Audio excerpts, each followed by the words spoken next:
ঊর্ধ্বতন কর্তৃপক্ষের কাছে আমি হাত জোর করে করতেছি, একবার হাত জোর করে। 5টা ডিপার্টমেন্টে এই দেশটাকে শক্তিশালী করতে হবে। কয়টা ভাই? 1 নম্বর শিক্ষা, 1 নম্বর প্রত্যেক মুসলমানকে কোরআন এবং সুন্নাহর শিক্ষায় শিক্ষিত করতে হবে। আমি অন্য ধর্ম নিয়ে কথা বলছি না, তারা তাদের মতো দিন পালন করে, লাকুম দীনুকুম ওয়ালিয়া দিন, লাকুম দীনুকুম ওয়ালিয়া দিন, তারা তাদের ধর্ম পালন করে করুক, আমাদের কোনো মাথা ব্যথা নেই। প্রত্যেক মুসলমানের বাচ্চাকে কোরআন সুন্নাহর শিক্ষায় শিক্ষিত করতে হবে এবং একই সাথে এই যুগকে চ্যালেঞ্জ করার জন্য যত সাবজেক্ট দরকার সব সাবজেক্ট আমাদেরকে শিখতে হবে। একমুখী শিক্ষা না, দ্বিমুখী শিক্ষার মেরুকরণ না, একদম দ্বিমুখী শিক্ষাকে একমুখী করে একটা কম্বাইন্ড এডুকেশন সিস্টেম চালু করতে হবে। যদি আপনারা না পারেন আমাকে দায়িত্ব দেন, আমাদেরকে বলেন যে ভাই, ছোট ভাই, তোমাকে আমি 1 বছর সময় দিলাম, শিক্ষার বিষয়গুলো গোছায় দাও, বিনা পারিশ্রমিকে ইনশাল্লাহ করে দেবো, কোনো সমস্যা। 1 টাকাও দিতে হবে না, জাস্ট একটা চেয়ার টেবিল দেন, 100 জন আলেম দেন, 100 জন বুদ্ধিজীবী দেন, করে দেবো ইনশাল্লাহ। প্লে গ্রুপ থেকে মাস্টার্স পর্যন্ত আমাদের ছেলেমেয়েরা এমন শিক্ষায় শিক্ষিত হবে যেটাকে শরীফের গল্প শেখাবে না ইনশাল্লাহ। বরং আমার ছেলে পাইলটও হবে, বিমানও চালাবে, আমার ছেলে ইনশাল্লাহ হাফেজে করানো হবে ইনশাল্লাহ, আমার মেয়ে ডক্টরও হবে ইনশাল্লাহ, আমার মেয়ে আয়েশা রাদিয়াল্লাহু আনহার মতো মুহাদ্দিসও হবে ইনশাল্লাহ। আমাদের এক ভাই সে রাজনীতিবিদও হবে ইনশাল্লাহ, জুমার খুতবাও দিতে পারবে ইনশাল্লাহ। আল্লাহর কসম করে বলতেছি, এমন শিক্ষা চালু করা সম্ভব, শুধু আপনারা যদি একটু সৎসাহস দেখান, একটু উদ্যোগ গ্রহণ করেন, আল্লাহ পাক বহুত আজর দিবেন আপনাদেরকে।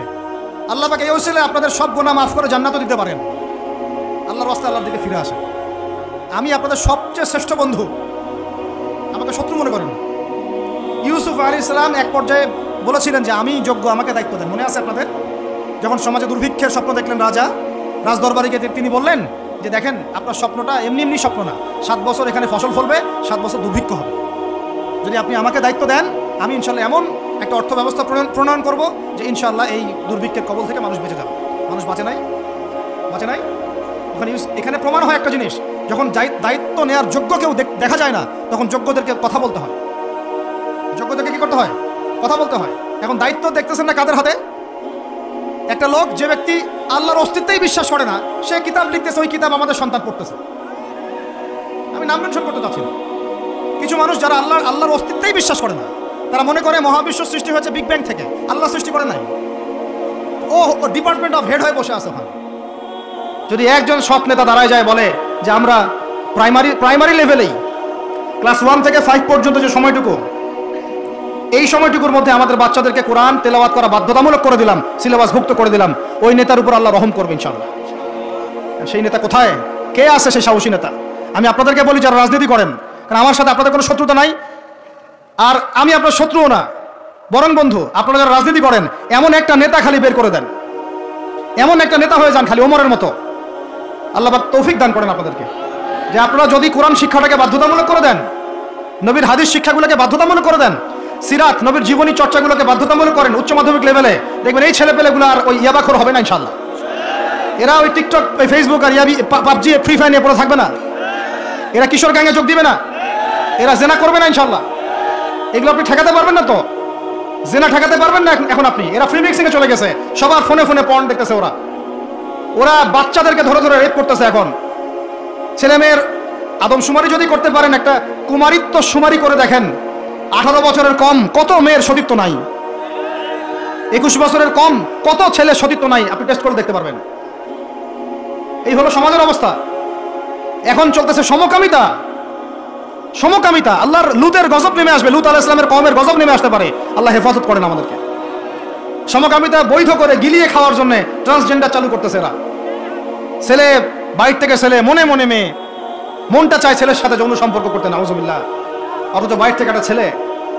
সমস্যাটা মানসিক না? 3 দিন টানা সকাল বিকাল কারেন্ট শর্ট দেন মাঠের মধ্যে, সব সমস্যা ঠিক হয়ে যাবে ইনশাআল্লাহ। 3 দিন, বাস 3 দিন থেরাপি দেন, ঠিক হয়ে যাবে। এগুলো প্রমোট করতেছে মিডিয়াতে বিভিন্ন নাটক দেখাচ্ছে, এগুলো দিয়ে ফেসবুকে এরকম ক্লিপ দেখানো হচ্ছে, মানুষ লিখতেছে, অধিকার চাচ্ছে। কোন যুগে আসলাম রে ভাই? আমরা কোন যুগে আসলাম? আল্লাহ রাব্বুল আলামিন আমাদের সবাইকে হেদায়েত দান করেন, অন্যায়ের প্রতিবাদ করার তৌফিক দান করেন।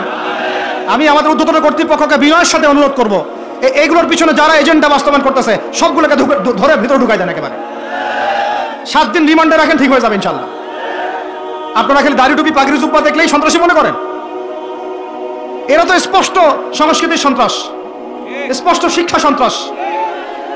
আমাদের ছেলেপেলেদেরকে ছেলে জেনা করানোর দিকে নিয়ে যাচ্ছে এরা। কালকে যদি আপনার ছেলে একটা ছেলেকে বিয়ে করে, আপনি খুশি হবেন? আস্তাগফিরুল্লাহ, নাউযুবিল্লাহ। আল্লাহ পাক আমাদেরকে হেফাজত করেন, আল্লাহ পাক আমাদেরকে মাফ করেন। আপনার মেয়ে যদি কালকে একটা মেয়েকে বিয়ে করে নিয়ে আসে, আপনি সমাজে মুখ দেখাবেন কিভাবে? এগুলো এখন যদি না থামাই তাহলে কখন থামাবেন?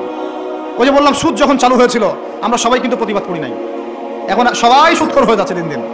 আমরা যে অনেকে তাহাজ্জুদ পড়ি, করে কান্নাকাটি করি, আল্লাহ দোয়া কবুল করো, এইটা করো সেটা করো, দেখেন দোয়ার বেশিরভাগই কবুল হয় না। কেন হবে? অর্থনৈতিক জীবনে তো সুদ খাচ্ছি, আমি ঘুষ খাচ্ছি, দুর্নীতি করতেছি, হারাম খাচ্ছি, পণ্যের ভেজাল দিচ্ছি। আল্লাহ পাক আমাদের সবার রিজিককে হালাল করার তৌফিক দান করেন। অতএব আমি 5টা কথা বলছি, 5টা ডিপার্টমেন্টে এই জাতিটাকে শক্তিশালী করতে হবে। আল্লাহ পাক তৌফিক দান করেন। 1 নাম্বার শিক্ষা। 1 নাম্বার কি ভাই? এমন কোন শিক্ষা? শুধু একমুখী না, দুইমুখী শিক্ষার সমন্বয়। কোনটা? কোরআন সুন্নাহও থাকবে, আবার জেনারেল শিক্ষাও থাকবে। আল্লাহ পাক তৌফিক এনায়েত করেন, আমিন। 2 নাম্বার অর্থনীতি। 2 নাম্বার কি? আমাদের অর্থনীতি এত শক্তিশালী করতে হবে যে আমাদেরকে যেন পশ্চিমাদের কাছে কখনো হাত পাততে না হয়। আমাদের কৃষি দিয়ে আমরা চলবো ইনশাল্লাহ, আমাদের যাকাত ভিত্তিক অর্থনীতি দিয়ে আমরা চলবো ইনশাল্লাহ। আমাদের সত্যি এটা সোনার বাংলা, এটা সত্যি সত্যি সোনার বাংলা। আমাদের জমিতে এমন কোনো ফসল নাই ফলে না, তাই না ভাই? কৃষকের কাছে যে ফসলটা ফলে রুট লেভেল থেকে, ওইটা বাজারে আসতে আসতে 10 গুণ দাম বৃদ্ধি হয়ে যায়, সিন্ডিকেট হয় মাঝখানে। এগুলো বন্ধ করলে আমাদের উৎপাদন খেয়ে আমরা শেষ করতে পারবো না। আমাদের যে পরিমাণ ইলিশ মাছ হয় এটা আমরা খেয়ে শেষ করতে পারবো না। আমাদের সমুদ্রে যে পরিমাণ সম্পদ আছে না, এটা উঠাইলে আমাদের জাতির মাথাপিছু আরো বেড়ে যাবে। মাটির তলে গ্যাস আছে, আর যেখানে গ্যাস আছে তার মানে কি জানেন? তার মানে তার নিচে তেল আছে। আজকার কালো তেল পাওয়া যাবে, আর তেল পাওয়া গেলেই দেখবেন আমেরিকা এসে আঁকড়া কাটছে। ওদের কাজই এইটা। তখন বলবে যে, তখন যেই সরকারে থাকুক বলবে সরকার ভালো না, ওখানে গণতন্ত্র কায়েম করতে হবে, আমাদেরকে যাইতে হবে। উদ্দেশ্য কিন্তু সরকার না, উদ্দেশ্য কি? তেল। এটাই তেল চোর, সারা বিশ্বের তেল চোরেরা। আর এই তেল নিয়ে নিয়ে নিয়ে নিয়ে কি করেছে জানেন না আপনারা? এগুলো বলতে গেলে অনেক কথা। নিজের দেশের নিচে বাংকার তৈরি করছে। এই বাংকারে কত গ্যালন গ্যালন তেল যে রিজার্ভ করা আছে আপনি জানেন না? যে তেল যদি বিক্রি করতে হয় তাহলে ডলারেই করতে হবে, তেল বিক্রি করতে হলে এই ডলারেই করতে হবে। তো আরবের শাইখরা বলেছে ঠিক আছে রাজি, কুল্লু খালাস ইয়া হাবিবি। ওরা বলেছে ঠিক আছে, আমরা শুধু তোমাদের কাছেই তেল কিনবো, আর কারোর কাছে তেল কিনবো না। শুধু তোমাদের গলফ কান্ট্রির কাছেই তেল কিনবো, আর কারোর কাছে তেল কিনবো না। তোমরা শুধু ডলারে তেল কিনবা, অন্য কোনো কারেন্সিতে তেল কিনতে পারবা না। টাকা দিলে তেল দিবে না, রুপি দিলে তেল দিবে না, লিরা দিলে তেল দিবে না। যতক্ষণ আপনি এই ডলারটাকে, মানে ওই আপনার টাকাটাকে ডলারে কনভার্ট না করছেন ততক্ষণ পর্যন্ত তেল দিবেন। এই যে চুক্তিটা হলো, এই চুক্তিটা হয়েছে বাদশাহ ফয়সালের ইন্তেকালের পরে, বাদশাহ ফয়সালের যুগে। বাদশাহ ফয়সাল, কিং ফয়সাল রাহিমাহুল্লাহ, তার সময় আরব ইসরায়েল যুদ্ধের সময় তিনি তেল বয়কট করেছিলেন।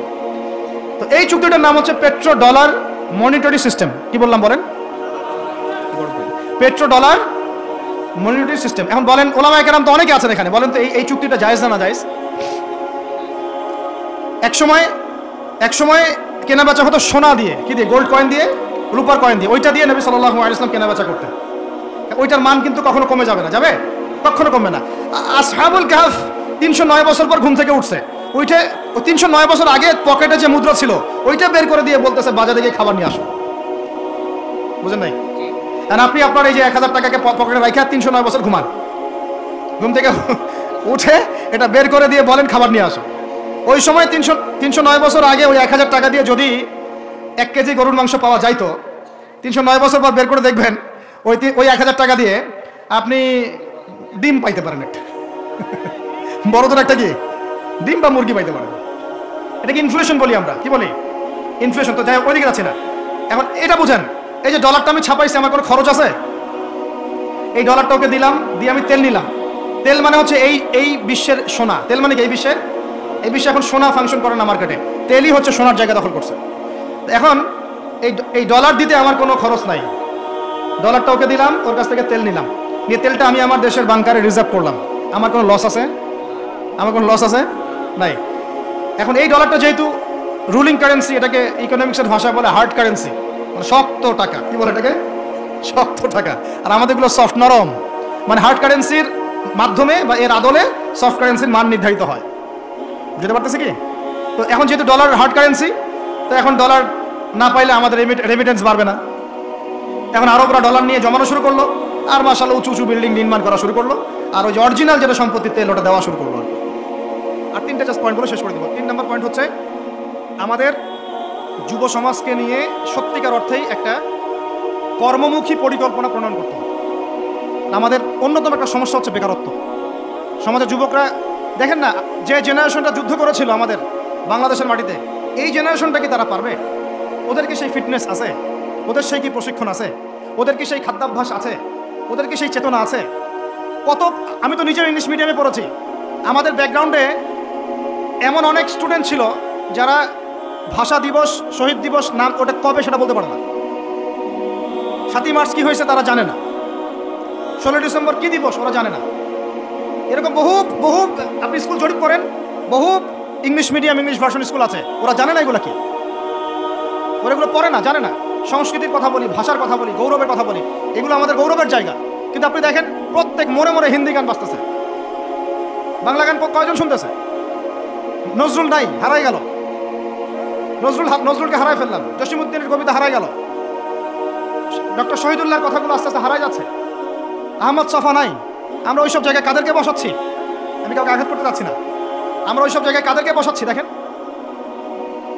একটা সময় ব্রিটিশ বিরোধী বিদ্রোহের সময় আমাদের বাপদাদারা হিন্দিতে উর্দুতে পর্যন্ত কবিতা লিখে প্রতিবাদ করেছিলেন। আপনারা অনেকেই জানেন এগুলো, যারা পড়াশোনা করেন তারা তখন বলতেন, একটা ডায়লগ ছিল যে सरफरोशी की तमन्ना अब हमारे दिल में है, देखना है जोर कितना बाजुए कातिल में है। মনে নেই আপনাদের অনেকে? মানে স্বাধীনতার তামান্না আমাদের মনের মধ্যে আছে, খালি দেখার বাকি যে কাতেল বা জালেমের বাহুতে কত শক্তি আছে। কি কবিতা ছিল ওই সময়টা! আমরা এগুলো হারাই ফেলতেছি। আমাদের ইয়াং জেনারেশনকে যেমন করে কোরআন সুন্নাহয় শিক্ষিত করতে হবে, দেশ জাতি ঐতিহ্য সংস্কৃতিতেও বলিয়ান করতে হবে। একই সাথে ওদের বেকারত্ব দূর করার জন্য কর্মমুখী পরিকল্পনা গ্রহণ করতে হবে। এদেরকে কাজে লাগান। বেকার বসে আছে অলস, সারাদিন মাথার মধ্যে দুনিয়া শয়তানি, সারাদিন মোবাইল, লুডো খেলে, পাবজি, ফ্রি ফায়ার, কাজ নাই। আল্লাহ পাক আমাদেরকে এই ফিতনাগুলো থেকে হেফাজত করেন, আমিন। আর এই জায়গায় আমাদের এই স্বজন প্রীতি এগুলো ত্যাগ করতে হবে। প্রতিভা যার তাকে মূল্যায়ন করতে হবে। যদি আমার প্রতিভা তাকে আমাকে চাকরি দিতে হবে, ওই ভাইয়ের প্রতিভা তাকে চাকরি দিতে হবে। ওই ভাইয়ের প্রতিভা আছে, সে রিটার্নে ফার্স্ট হয়েছে, ভাই ভালো করেছে, ওকে অগ্রাধিকার দিতে হবে। কেন আমি দল করে বলেই আমার চাকরিটা হবে? কেন আমার মামা অমুক, খালা অমুক, খালু অমুক বলেই চাকরিটা হবে? কেন হবে? এই অন্যায় যদি চলতে থাকে আল্লাহর গজব নেমে আসবে। আমরা শক্তিশালী হবে কোথায়? শিক্ষা ইনশাল্লাহ, 2 নম্বর অর্থনীতিতে, 3 নম্বর কর্মসংস্থান, 4 নম্বর হচ্ছে আমাদের এই জাতির একটা বড় অংশ, প্রায় 50% হচ্ছে মেয়েরা, মহিলারা। তাদেরকে কাজে লাগাতে হবে অবশ্যই। আমরা মহিলাদেরকে অনেক ক্ষেত্রে দিনই ক্ষেত্রেও পিছায় ফেলছি। আপনারা আসছেন, বসছেন, আওয়াজ শুনলেন, কয়জন মহিলা এই সুযোগটা পায়? কয়টা বাসায় মহিলাদের তালিম হয়? কয়টা দেশে মহিলা মাদ্রাসার সংখ্যা আসলেই কত? মহিলা আলেমা খুঁজে পাচ্ছি না। আমরা মাদ্রাসা প্রতিষ্ঠা করতে গেলে আলেমা খুঁজে পাচ্ছি না, যে মুফতি বা ইফতা ফারেক বা দাওরা হাদিস পাশ করা আলেমা খুঁজে বের করতে হচ্ছে। অনেকে দেখা যাচ্ছে, আমি নিজেদের কথাই বলছি, ইফতা দিয়েছেন, দাওরা ফারেক করেছেন আমার পরিবারের এবং বংশের অনেকেই, তার আগেই বিয়ে সংসার হয়ে গেছে, এখন সংসার নিয়ে ব্যস্ত। তাহলে এখন মেয়েদের মধ্যে খেদমত কে করবে? আমি আপনি কি মেয়েদের মধ্যে এইভাবে ওয়াজ করতে পারবো? ওদেরকে সামনে নিয়ে বসতে পারবো? ওদের সমস্যাগুলিকে আমরা সলভ করতে পারবো? তাহলে আপনার বোনকে দায়িত্বটা পালন করতে হবে, আপনার মেয়েকে বা আপনার স্ত্রীকে। সেক্ষেত্রে তো আমরা সেরকম স্ত্রী, সেই মেয়ে, সেই জেনারেশন তৈরি করতে পারছি না। অনেক আলেমের স্ত্রী পর্যন্ত দুনিয়াদার হয়ে গেছে এখন, সোনা দানা গয়না গাটি, ব্লু প্লাক, ফ্যাশন এগুলো করতেছে।